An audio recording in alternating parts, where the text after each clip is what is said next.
बातमी सुरुवातीला बघूया। राज्य विधिमंडळाच्या पावसाळी अधिवेशनाचा आजचा दुसरा दिवस आहे आणि आज अधिवेशनामध्ये शेतकऱ्यांचं झालेलं नुकसान, राज्याची कायदा आणि सुव्यवस्था, शिंदे सरकारची स्थापना या मुद्द्यांवर विरोधक आक्रमक होण्याची शक्यता आहे। राज्यात झालेल्या अतिवृष्टीमुळे नुकसान झालेल्या शेतकऱ्यांना आर्थिक मदत देण्याची घोषणा राज्य सरकारने केलेली होती। मात्र विधिमंडळामध्ये पहिल्या दिवशी सादर झालेल्या पुरवणी मागण्यांमध्ये शेतकऱ्यांना मदतीची तरतूद केली नसल्याचं समोर आलेलं आहे। त्यामुळे विरोधकांकडून आता शेतकऱ्यांना कधी मदत दिली जाणार असा प्रश्न उपस्थित केला जातोय।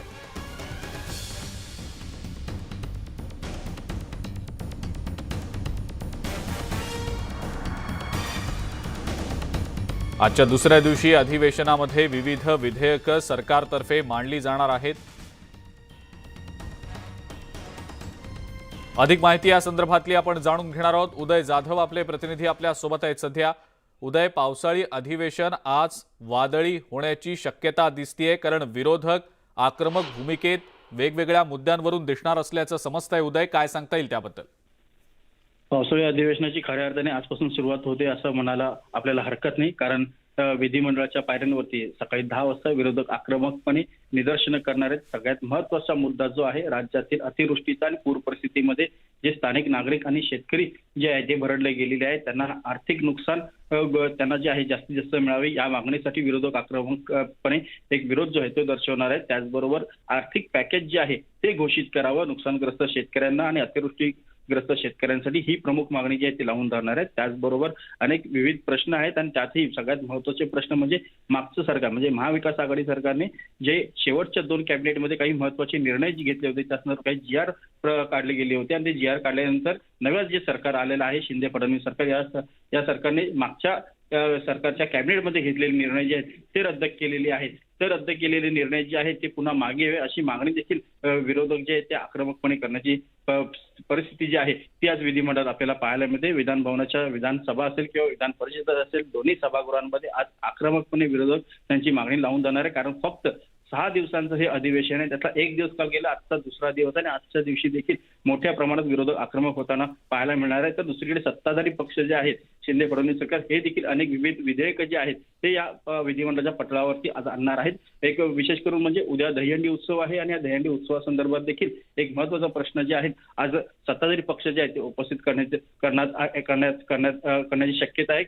दहीहंडी खेळाला एक खेळाचा दर्जा जो आहे तो देणार आहे, त्याचबरोबर साहसी खेळाचा दर्जा देणार आहे, त्याचबरोबर त्यांना सुरक्षेच्या दृष्टिकोनातून देखील एक काही उपाययोजना जी आहेत राज्य सरकारकडनं जाहीर करण्याची शक्यता आहे आणि अनेक विविध जे विधेयक आहेत त्याच विधिमंडळाच्या पटलावरती आणणार आहेत। बरं, आपण बघूया आजचा दिवस कशा प्रकारे विरोधक सरकारला धारेवर धरतात ते आणि सरकारकडनं, सत्ताधाऱ्यांकडनं विरोधकांना नेमकं काय सांगितलं जातं ते। उदय, धन्यवाद, आपण ही जी सविस्तर माहिती दिलीत त्याबद्दल।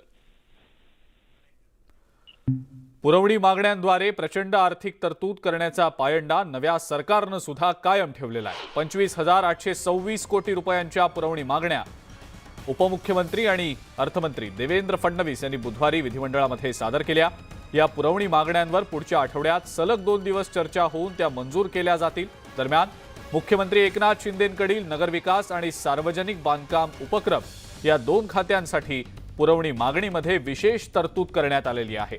पालिका क्षेत्रात मूलभूत सुविधांच्या विकासासाठी तसंच नगरपालिकांना विशेष अनुदान म्हणून 1000 कोटी रुपयांची तरतूद असेल, तर नागपूर मुंबई समृद्धी महामार्गासाठी उभारलेल्या कर्जावरील बांधकाम कालावधीतल्या व्याजापोटी तसंच या प्रकल्पाच्या समभागापोटी रस्ते विकास महामंडळाला भाग भांडवली अंशदान म्हणून प्रत्येकी 1000 असे 2000 कोटी रुपयांची तरतूद पुरवणी मागण्यांमध्ये आहे।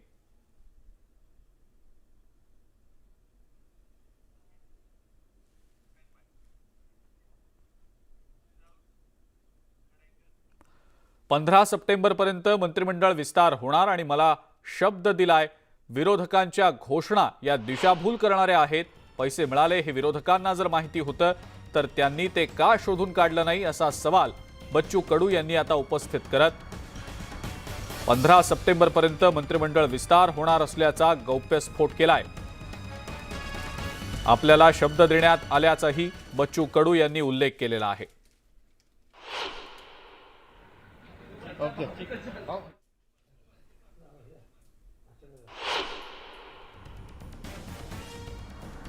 बच्चू कडू यांनी 15 सप्टेंबरला मंत्रिमंडळाचा विस्तार होणार असल्याचं सांगितलेलं आहे. गौप्यस्फोट त्यांनी या संदर्भातला केलेला आहे आणि आपल्याला मंत्रिपदासाठीचा शब्द देण्यात आल्याचा पुनरुच्चार बच्चू कडू यांनी केलेला आहे. 15 सप्टेंबरपर्यंत मंत्रिमंडळाचा विस्तार आता होतो का हे पाहणं सुद्धा महत्त्वाचं ठरणार आहे. सध्या पावसाळी अधिवेशन सुरू आहे. अधिवेशनाचा आजचा दुसरा दिवस आहे. विरोधक वेगवेगळ्या मुद्द्यांवर सरकारला धारेवर धरण्याची शक्यता आहे. दुसरीकडे मंत्रिपदासाठी इच्छुक असलेल्यांकडनं सुद्धा अनेक वक्तव्य केली जात आहेत. अजित मांढरे आपले प्रतिनिधी आपल्या सोबत आहेत सध्या फोनलाईनवरनं. अजित, बच्चू कडूंनी गौप्यस्फोट मंत्रिमंडळ विस्तारासंदर्भातला केलेला आहे, काय सांगता येईल त्याबद्दल? नक्कीच त्यांनी जो गौप्यस्फोट केलेला आहे त्यामध्ये त्यांनी स्पष्टपणे म्हटलेलं आहे की 15 सप्टेंबर पर्यंत हा मंत्रिमंडळ विस्तार होईल आणि त्यांना मंत्रिपदाकरता आश्वासन दिलं गेलेलं आहे, शब्द दिला गेलेला आहे आणि त्यानुसार त्यांना मंत्रिपद दिलं जाईल असं सांगण्यात आलेलं आहे. त्या पार्श्वभूमीवरती त्यांनी हे वक्तव्य केलेलं आहे. आपल्याला माहिती आहे की ज्यावेळी शिंदे सरकारचं मंत्रिमंडळ विस्तार होणार होता त्यावेळी बच्चू कडू यांचं नाव होतं, पण नंतर पुढे जाऊन त्यांचं नाव यादीमध्ये नव्हतं, त्यांना शपथही देण्यात आली नाही. त्यामुळे पुढच्या मंत्रिमंडळामध्ये या सगळ्या जे मंत्रिमंडळ विस्तार होईल तर त्यामध्ये राज्यमंत्री असेल किंवा कॅबिनेट मंत्री असतील यामध्ये बच्चू कडू यांचा समावेश केला जाईल असं त्यांनी स्पष्ट केलेलं आहे. हे खरंच त्यांचं एक मोठं वाक्य आहे की ज्या पद्धतीनं आतापर्यंत नाराजी होती किंवा या सगळ्या बाबतीमध्ये बच्चू कडू नेमकं किती नाराज आहेत या सगळ्या पार्श्वभूमीवरती आपल्यासोबत ते आहेत. आपण त्यांना विचारूयात की कशा पद्धतीनं या सगळ्या आजच्या मंत्रिमंडळाच्या सगळ्या याच्यामध्ये बच्चू कडू कुठपर्यंत आहेत आणि 15 सप्टेंबरपर्यंत त्यांना मंत्रिमंडळात सामील करून घेतलं असं ते सांगतात. बच्चूजी, आपण आता म्हटलं की 15 सप्टेंबरपर्यंत मंत्रिमंडळ विस्तार होईल आणि त्यात तुम्हाला शब्द दिला गेलेला आहे. काय नेमका शब्द दिला गेला आहे आणि साधारणपणे काय खातं अपेक्षित आहे? आम्ही सांगितलं का दिव्यांग मंत्रालय जरी स्पेशल काढलं आणि ते जर म्हणजे 18 वर्षावरील अनाथ असेल, भीक मागणारे लोक असेल आणि दिव्यांग बांधव असं एकत्र मंत्रालय करून सेवा मंत्रालय जर करता आलं तर हा जो वंचित घटक आहे गेल्या कित्येक वर्षापासून याला कशी मदत करता येईल असं आम्ही पत्र पण दिलेलं आहे. त्याची मीटिंग लावण्याचा पण मी आग्रही आहोत. येणाऱ्या विस्तारामध्ये देवेंद्रजीनं आणि शिंदे साहेबांनी मला शब्द दिलेला आणि ते शब्द पाळेल असा मला विश्वास आहे. पण पहिल्या फळीमध्ये आपल्याला मंत्रिपद दिलं गेलं नाही, यावरून आपण नाराज दिसलात तर त्यावर काही चर्चा झाली का फडणवीस साहेबांशी किंवा थोडं नाराज होतोच ना, त्याच्यावरच चर्चा झाली. म्हणे तुम्ही विस्तारामध्ये आहे तर ठीक आहे, ओके. काय म्हणण्यात आलं? राज्यमंत्री, कॅबिनेट मंत्री कुठल्या स्वरूपातलं मंत्रिपद दिलं नाही ते आता एवढं सविस्तर काही चर्चा झाली नाही. ते 15 सप्टेंबरपर्यंत माहीत पडेल. ज्या पद्धतीने आता पुन्हा एकदा सिंचन घोटाळ्याचं आरोप केले जात आहेत की अजित पवार यांना पूर्णपणे क्लीन चिट नसून हायकोर्टामध्ये जे रिपोर्ट सबमिट केले गेलेत ते हायकोर्टाने देखील ऍक्सेप्ट केलेले नाहीये. त्या पार्श्वभूमीवरती आता पुन्हा एकदा घोटाळ्याची चौकशी ईडी आणि त्यात अजित पवार टार्गेटवरती असं म्हटलं. तर विरोधकांनी काल तसे घोषणा देखील केली. नाही, बरोबर आहे. आता ज्यांनी आरोप केले त्यांना हा प्रश्न माहीत असेल, मला काही माहिती नाही आहे. आणि सत्ता आल्यानंतर ह्या सगळ्या गोष्टी चालू राहतं, त्याच्यावर एवढं टेन्शन घ्यायची गरज नाही. नक्कीच जास्त टेन्शन घ्यायची गरज नाही, कारण सत्ता आल्यावरती अशा पद्धतीनं आरोप प्रत्यारोप होतच असतात. बरं अजित, धन्यवाद. सविस्तर माहिती आपण दिली त्याबद्दल आणि यासोबतच बच्चू कडू यांची प्रतिक्रिया देखील आपण न्यूज 18 लोकमतच्या प्रेक्षकांपर्यंत पोहोचवली त्याबद्दल. पावसाळी अधिवेशनाच्या पहिल्याच दिवशी विधिमंडळाच्या पायऱ्यांवर विरोधकांकडून आंदोलन करण्यात आलं. अतिवृष्टीग्रस्त शेतकऱ्यांना मदत, ओला दुष्काळ जाहीर करा या मागणीसाठी विरोधक आक्रमक झालेले होते. त्यावेळेला विरोधकांकडून राज्य सरकारच्या विरोधात जोरदार घोषणाबाजी झाली. ईडी सरकार हाय हाय, 50 खोके एकदम ओके अशा स्वरूपात घोषणाबाजी विरोधकांकडून करण्यात आली.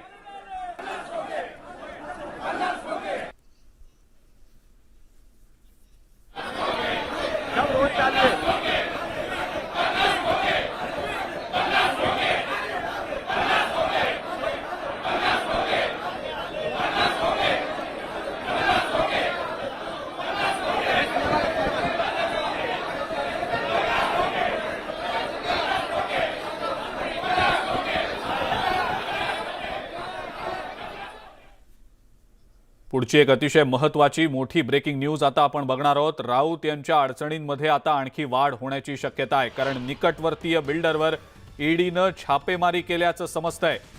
संजय राऊत यांच्या निकटवर्तीय बिल्डरवर ईडीकडून छापेमारी करण्यात आलेली आहे आणि त्यामुळे राऊत यांच्या अडचणींमध्ये वाढ होण्याची शक्यता आहे। राऊत यांचा निकटवर्ती असलेल्या मुंबईतल्या एका बिल्डरसह अन्य काही ठिकाणी ईडीच्या अधिकाऱ्यांनी छापामारी केलेली आहे। मुलुंड इथल्या श्रद्धा बिल्डर कंपनीवर बुधवारी ईडीनं छापेमारी केल्याचं समजतंय।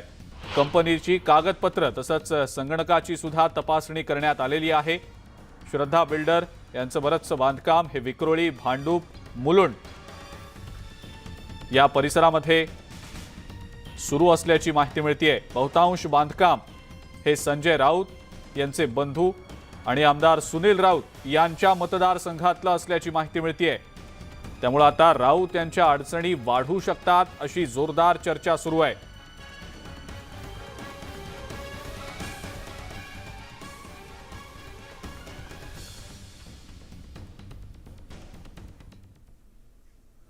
स्वातंत्र्यदिनी पंतप्रधान मोदी यांनी महिलांच्या आदराविषयी संबोधित केल्यानंतर सरसंघचालक मोहन भागवत यांनी सुद्धा महिलांचा सन्मान आणि सक्षमीकरणावर भर दिलाय।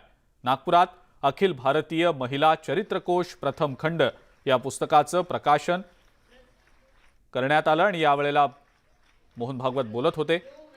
भारताचं विश्वगुरू बनण्याचं स्वप्न साकार करण्यासाठी त्यांनी महिलांचं महत्त्व अधोरेखित केलेलं आहे।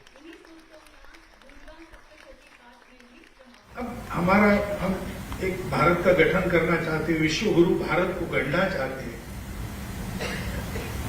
तो भारत यानी केवल पुरुष तो है नहीं, 50% महिलाएं हैं। जनसंख्या में जो 50% महिला वर्ग है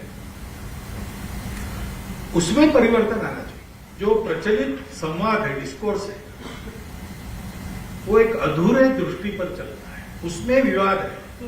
पुरुष श्रेष्ठ की नारी श्रेष्ठ। तो महिला को एकदम हम माता कहते, जगत जननी कहते, नहीं तो एकदम दासी बना के रखते। बीच में कुछ है, वो हमारी जैसी मनुष्य प्राणी है, उसको एक बराबरी का स्थान चाहिए, उसके कर्तृत्व को अवसर चाहिए। ये वातावरण हमको देना पड़ेगा और हमको अपने घर से शुरू करना। उसको अपना कर्तृत्व दिखाने का अवसर मिलता है तो महिला है, इसलिए उसको रोको मत।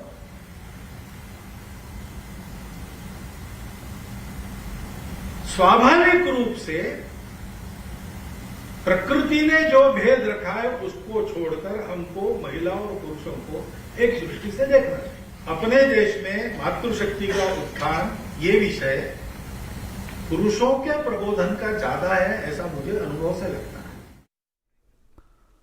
मुंबईमध्ये एक संतापजनक घटना घडलेली आहे। खड्ड्यांमुळे दोघांचा मृत्यू झालाय। रस्त्यांवरच्या खड्ड्यांनी 2 जणांचा बळी घेतलाय। मुंबईतल्या पश्चिम द्रुतगती महामार्गावरच्या बोरिवलीमध्ये हा सगळा प्रकार घडलाय। मृतांमध्ये एक महिला आणि एका पुरुषाचा समावेश आहे। बाईकवरून दोघे जण या हायवेवरनं जात होते। संपूर्ण हायवेवर मोठमोठे खड्डे आहेत। या खड्ड्यांमुळे बाईक घसरली, त्यामुळे हे दोघे खाली पडले आणि याच वेळेला मागून येणाऱ्या डंपरनं या दोघांनाही चिरडलंय।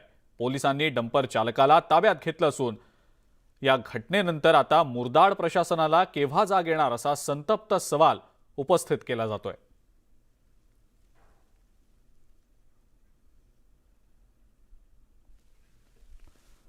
शहापूर मुंबई नाशिक महामार्गावर चालकाचा ताबा सुटल्यानं ट्रॅव्हल बस रस्त्यावरच्या डिव्हायडरवर चढल्याची घटना घडलेली आहे। यामध्ये ट्रॅव्हल्समधले प्रवासी किरकोळ जखमी झालेत। सुदैवानं पुढे वाहन नसल्यानं मोठा अपघात टळला।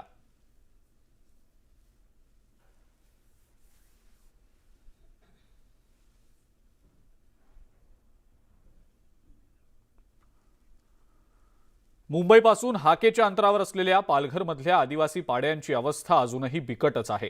स्वातंत्र्याला 75 वर्ष पूर्ण होत असताना इथले अनेक भाग अजूनही मूलभूत सुविधांपासून वंचित आहेत।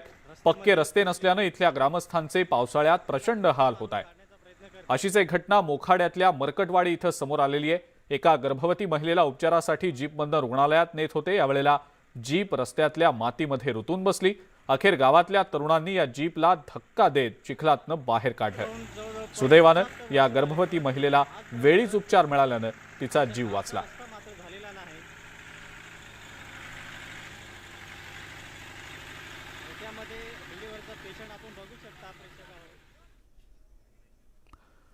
सरकार रस्त्यावरचे खड्डे बुजवण्यासाठी कोट्यवधी रुपये खर्च करते, पण तरीही खड्डेमुक्त रस्ते का होत नाहीत असा प्रश्न तुम्हा आम्हा सगळ्यांनाच पडतो। आणि याचं उत्तर आहे खड्डे बुजवण्याचा भिवंडी पॅटर्न।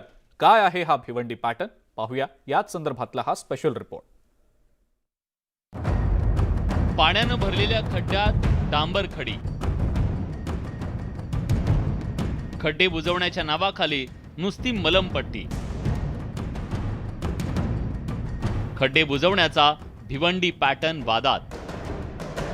राज्यातले बहुतांश रस्ते खड्ड्यात गेलेत। खड्ड्यांमुळे ठाणे भिवंडीतल्या वाहतूक व्यवस्थेचे 3-13 वाजले। सरकारी पातळीवर खड्डे बुजवण्याचे आदेश निघाले। खड्डे बुजवण्याचं काम सुरू आहे, पण खड्डे बुजवलेल्या रस्त्यांवर पुन्हा खड्डे पडतायत। खड्डे बुजवण्याचं काम कंत्राटदार कसं करतात याचा एक नमुना व्हिडिओ व्हायरल झालाय। चक्क पाण्यानं भरलेल्या खड्ड्यात डांबर आणि खडी टाकली जातीये। भिवंडी वसई रोडवर खड्डे पडले। हे खड्डे बुजवण्याचं काम ठेकेदार कंपनीनं घेतलं। खड्डे बुजवायचं काम करून पैसे लाटण्यासाठी चक्क पाण्यानं भरलेल्या खड्ड्यात डांबर खडी टाकण्यात आली। ठेकेदाराच्या खड्डे बुजवण्याच्या या पॅटर्न विरोधात नागरिकांमध्ये संताप आहे। अनेक वर्षापासून या रस्त्याच्या तक्रारी आहेत। अनेक लोकांना या ठिकाणी जीव गमावे लागलेत आणि अनेक लोकांना या ठिकाणी अपंगत्व आलं आहे। तरी सुद्धा ही सुप्रीम कंपनी आजही निकृष्ट दर्जाचं काम करते आणि याच्या तक्रारी वारंवार आम्ही स्थानिकांनी अनेक आंदोलनं, उपोषणं आणि लेखी स्वरूपात केलेले आहेत। मुळामध्ये रस्त्याची दुरुस्ती, देखभाल हे सर्व काम त्या सुप्रीम कंपनीचं आहे। जी कंपनी ही टोल चालवते, पण त्या कंपनीला पाठीशी घालण्याचं काम हे संपूर्ण PWD ठाणे विभागाचे जे अधिकारी आहेत ते सगळे त्यांच्या संगनमताने असल्यामुळे त्या रस्त्याचं काम होत नाही। जोपर्यंत त्या रस्त्याचं पूर्ण रस्ता बनत नाही तोपर्यंत तो टोल नाका बंद झाला पाहिजे। बुजवलेले खड्डे का उखडतात? एकदा खड्डे बुजवल्यावर त्या ठिकाणी खड्डे का पडतात? या प्रश्नांची उत्तरं खड्डे बुजवण्याच्या या भिवंडी पॅटर्न मागे आहेत। त्यामुळे कंत्राटदारांचं कोट कल्याण करणारा हा खड्डे बुजवण्याचा पॅटर्न कायमचा बंद व्हायला हवा अशी मागणी होतीये। रवी शिंदे, न्यूज 18 लोकमत, भिवंडी। बुलढाणा जिल्ह्यातल्या खामगाव वाडी या रस्त्यावर भीषण अपघात घडलेला आहे। दुचाकी आणि ऑटोमध्ये हा अपघात झालाय। भरधाव वेगातल्या दुचाकी स्वारानं ऑटोला धडक दिली। यात 2 जण जखमी झाले।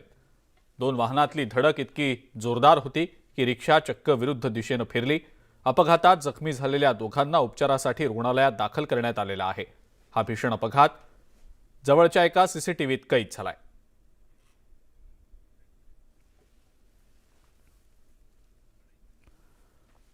नागपूर जिल्ह्यात एक धक्कादायक प्रकार समोर आलेला आहे। महसूल आणि कृषी विभागाच्या कर्मचाऱ्यांनी शेतकऱ्यांच्या बांधावर न जाताच परस्पर तलाठी कार्यालयात बसून अतिवृष्टीग्रस्त शेतकऱ्यांच्या नुकसान भरपाईचा अहवाल तयार केलाय।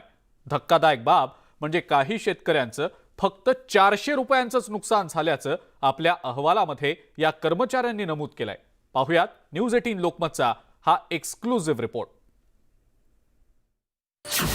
उपराजधानीतला धक्कादायक प्रकार, अतिवृष्टीधारक शेतकऱ्यांची घोर थट्टा, पंचनाम्याच्या नावाखाली जखमेवर मीठ चोळलं, लाखोंचं नुकसान मात्र 100चा अहवाल, कास्तकरांच्या तोंडाला पुसली पानं। मंडळी, गेल्या काही दिवसात झालेल्या मुसळधार पावसानं विदर्भाला झोडपून काढलं। त्यात शेतकऱ्यांचं अतोनात नुकसान झालं। शेतकऱ्यांचं होत्याचं नव्हतं झालं।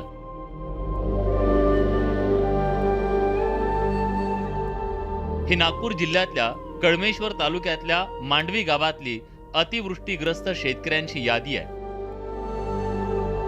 अगोदरच अतिवृष्टीनं हवालदिल झालेल्या शेतकऱ्यानं पंचनाम्यानंतर सरकारकडे मदतीसाठी डोळे लावले। असं असताना महसूल आणि कृषी विभागाच्या कर्मचाऱ्यांनी अवघं 400 रुपयांचं नुकसान झालं असं पंचनाम्यात नमूद करत जणू त्यांच्या जखमेवर मीठ चोळलंय। शेतकऱ्याला प्रति एकर झालेला खर्च बघा। कपाशीचं बियाणं 400 ग्रॅम घेतलं, ती बॅग आहे 800 रुपयांची। एका एकराला 1.5 बॅग लागते, म्हणजे खर्च गेला 1200 रुपयांवर। खताची एक गोणी 1500 रुपयाला आहे. एका एकराला 2 बॅग लागतात. एकूण खताचा खर्च 3000 रुपये. पेरणीपूर्व मशागत 4000 रुपये. लागवड, निंदण, तणनाशक खर्च 6000 रुपये. एकरी एकूण खर्च 14400 रुपये. पण समजा शासनानं आम्हाला कमस कम शेती पाऊन सण्या आराजी पाऊन सण्या त्या पद्धतीनं द्यायला पाहिजे. 15-15चं खत जे समजा 1500 रुपयाचं होते तर ते समजा हे 400 रुपयामध्ये भागते का सांगा मला. एक 400 रुपये मिळाले आहे. अतिवृष्टीग्रस्त शेतकऱ्यांचा सर्व्हे केल्याचा महसूल आणि कृषी विभागाकडून दावा केला गेला. मांडवी गावातील 359 शेतकऱ्यांच्या शेतीचा सर्व्हे केल्याचं अहवालात नमूद केलं. मात्र एकही कर्मचारी शेताकडे फिरकला नसल्याची तक्रार शेतकरी करतायत. एकही आठवड्याचा खर्च निघत नाही आणि शेती खास म्हणजे ह्याच कारणामुळे जे तरुण वर्ग आहे हे शेतीपासून दूर चालले. सगळ्यांची हेच व्यथा आहे. कोणालाच नुकसान भरपाई बरोबर रीतीने दिली नाही आणि जाग्यावरून लिस्ट बनवतात, सर्वे करतात. या संपूर्ण अहवालाबाबत तमाम शेतकऱ्यांना भेडसावणारे प्रश्न उपस्थित करण्यासाठी आम्ही कळमेश्वर तहसील कार्यालय गाठलं. मात्र तिथल्या तहसीलदारांनी वरिष्ठांची परवानगी नसल्याचं कारण देत कॅमेऱ्यासमोर चकार शब्द काढला नाही. महसूल विभागाच्या अधिकाऱ्यांनी व कर्मचाऱ्यांनी मांडवी गावात जाऊन प्रत्यक्ष मोका चौकशी केली का व ज्या शेतकऱ्यांना 400 रुपयांची मदत मिळणार आहे त्याचे काय निकष आहे हे विचारण्यासाठी आम्ही कळमेश्वरच्या तहसील कार्यालयामध्ये पोहोचलो. मात्र इथल्या अधिकाऱ्यांनी यावर बोलायला नकार दिला आहे. आणखी एक धक्कादायक बाब म्हणजे जिथं आजच्या घडीला एका दिवसाची मजुरी 400 रुपये आहे तिथं या महाभागाने शेतकऱ्याचं वर्षभराचं नुकसान अवघं 400 रुपये दाखवलंय. परकीयाचं सरकार जाऊन स्वकीयाचं सरकार आलं. त्याचा आपण अमृत महोत्सव देखील साजरा करत आहे. मात्र यंत्रणेतल्या अधिकाऱ्यांची मोगलशाही अजूनही संपलेली नाही हे मांडवी गावातल्या या प्रातिनिधिक उदाहरणावरून आपल्याला लक्षात येतं. व्हिडिओ प्रशांत मोहितेसह तुषार कोहळे, न्यूज 18 लोकमत, नागपूर. राष्ट्रीय सुरक्षा सल्लागार अजित डोवाल यांच्या निवासस्थानी मोठी सुरक्षा चूक झालेली होती. सुरक्षेत ढिसाळपणा झाल्याच्या प्रकरणी सीआयएसएफच्या 3 कमांडोजना तत्काळ बडतर्फ करण्यात आलेला आहे. तर सीआयएसएफच्या व्हीआयपी सुरक्षा युनिटच्या 2 वरिष्ठ अधिकाऱ्यांची बदली करण्यात आलेली आहे. फेब्रुवारी महिन्यात एका व्यक्तीनं अजित डोवाल यांच्या निवासस्थानी शिरण्याचा प्रयत्न केलेला होता. त्यावेळेला सुरक्षा रक्षकांनी त्याला रोखलं होतं आणि नंतर दिल्ली पोलिसांनी बेड्या ठोकल्या होत्या. अजित डोवाल यांना केंद्रीय व्हीआयपी सुरक्षा यादी अंतर्गत Z+ श्रेणीतली सुरक्षा आहे. त्यांना सीआयएसएफच्या SSG युनिटकडून सुरक्षा कवच दिलं जातं.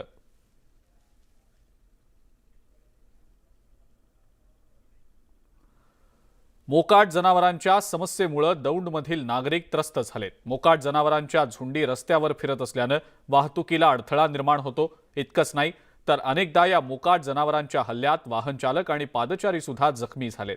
ही मोकाट जनावरं पकडण्यासाठी दौंड नगरपालिकेकडून टेंडर प्रक्रिया राबवली जाते. मात्र यानंतर सुद्धा परिस्थिती जैसे थेच असल्याचं दिसून येत आहे. आज रोजी नगर परिषदेची निविदा लाईव्ह आहे. नगर परिषद ज्या ठेकेदाराला आता कार्यारंभ आदेश देईल ते मोकाट जनावरं पकडण्याची कारवाई सुरू करतील. परंतु तत्पूर्वी नगर परिषद एक नागरिकांना आणि जे मोकाट जनावर आहे त्यांच्या मालकांसाठी एक आवाहन करेल अगोदर आणि त्यानंतर पुढील 1-2 ते 3 दिवसांच्या नंतर मोकाट जनावरं पकडण्याची कारवाई नगर परिषद दौंडमार्फत सुरू होईल. या रस्त्यावर मोकाट जनावर एवढे असतात की गाडी थांबून त्यांना हाकलायला लागते. जाणारी शाळेतली मुलं, सकाळी उठणाऱ्या व्यायामाला लोक, त्या लोकांपाठीमागे हे जनावर धावतात. 2-3 घटना अशा झाल्या की त्या स्वतः उचलून दवाखान्यात त्यांना नेलंय मी. त्या जनावराचा काहीतरी बंदोबस्त करावा. आणि या सगळ्या महत्त्वाच्या बातम्यांसोबतच सकाळच्या बातम्यांमध्ये वेळ झाली इथंच थांबण्याची. ताज्या बातम्या आणि अपडेट्ससाठी बघत राहा फक्त न्यूज 18 लोकमत.